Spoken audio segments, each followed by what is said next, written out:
اور یہ تیرے لیے سہل و آسان ہے، اور اس لیے کہ میں تیرا محتاج اور تو مجھ سے بے نیاز ہے، اور اس لیے کہ میں کسی بھلائی کو حاصل نہیں کر سکا مگر تیری جانب سے، اور تیرے سوا کوئی مجھ سے دکھ درد دور نہیں کر سکا، اور میں دنیا و آخرت کے کاموں میں تیرے علاوہ کسی سے امید نہیں رکھتا۔ اے اللہ، جو کوئی صلہ و عطا کی امید اور بخشش و انعام کی خواہش لے کر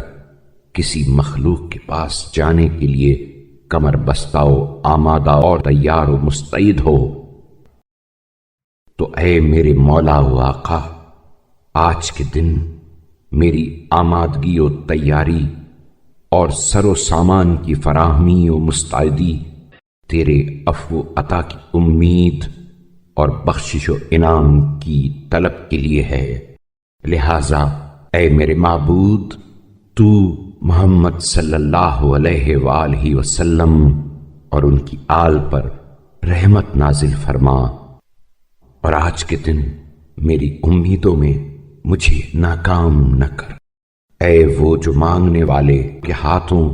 تنگ نہیں ہوتا، اور نہ بخشش و عطا سے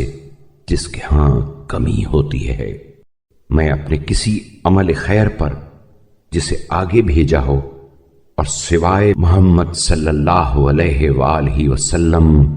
اور ان کے اہل بیت کی شفاعت کے کسی مخلوق کی سفارش پر جس کی امید رکھی ہو، اطمینان کرتے ہوئے تیری بارگاہ میں حاضر نہیں ہوا۔ میں تو اپنے گناہ اور اپنے حق میں برائی کا اقرار کرتے ہوئے تیرے پاس حاضر ہوا ہوں۔